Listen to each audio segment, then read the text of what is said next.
Welcome to Mysterious Places and Events, episode 18. And I just want to first thank you for the flood of subscribers we had this week, and welcome to the channel. We thank you so much for your patronage. I know I'm not the best blogger in the world, but I'm trying my best to do a good job, so thank you so much. Today we're going to talk about being stuck on a stranded island and being stuck abroad. What it's like to be stuck in these COVID times. So stay tuned and we'll be right back.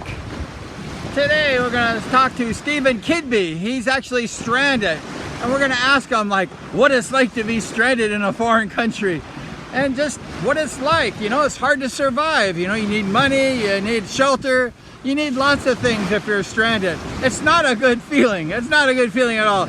So we're going to talk to Stephen Kidby right now. I was in Manila in March, early March. I was in Quezon City, and I heard an announcement. I think it was on March the 12th. They said that all flights were going to be cancelled. Domestic flights are going to be cancelled from Manila to various islands, and I didn't want to be stuck in Manila for the foreseeable future. So I thought, well, I better get out of here. So on that day, on the 12th, I went down. On the next morning, I went down to the airport on the 13th of March, and I just picked a place to go to, which was Palawan or Bohol. So I picked Boracay and jumped on the plane, and I thought I'd be here maybe a couple of weeks. I was supposed to be flying to Greece on April the 7th, and I thought I was still going to be able to fly, but of course as soon as I got to Boracay, it was within 2 or 3 days the lockdown had started. The bars closed down about 3 or 4 days later. And then there was, and then the transport closed down, and the curfew, and the drinking ban, all within about 10 days. That the whole thing was basically, you were like a prisoner. Within about 10 or 12 days, you felt like a bit of a prisoner. And me being over 60, I had to stay in my room. I was told to stay in my room, not to go out anywhere, that any shopping would be done by somebody else from my hotel, which didn't really work out, but that was a bit of a problem for me. And then, so I thought, well, I'll try and get home. So there were sweeper flights. There were sweeper flights available in April, about one a week. Sweeper flights to Manila, which they organised, and there were flights from Manila to UK, organised by the British government. So I booked a flight actually with Gulf Air, and I booked a sweeper flight, and I was due to go on that, and then on that same day my flight got cancelled. The Gulf Air flight got cancelled on the same day I booked it. And on the same day I had an infected toe, so I couldn't actually walk, and I had to go to Kidby for an operation. So I basically got stranded here in a way where I couldn't really avoid being stranded here.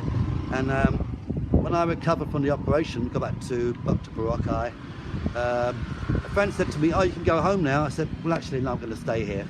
So that was around about, I think that was about the first week in May, and I thought, oh, actually I might as well stay here, because destiny is putting me here, and fate is putting me here, you know. And so that was it. That was in May, and I thought, yeah, okay.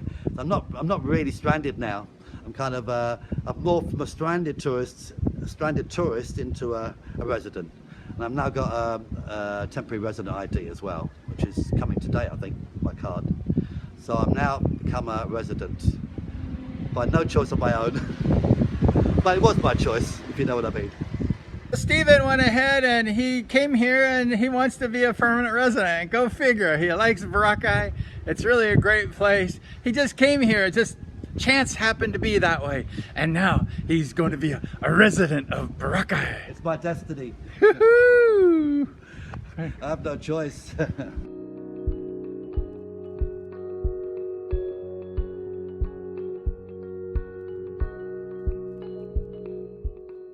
Well, that's it. That's Stephen Kidby's story. Being stranded abroad. I hope you liked it. You learned something new. This is part 2. We had a part 1 with Franklin, and now we got Stephen, part 2. So please like, subscribe, share, and ring that bell.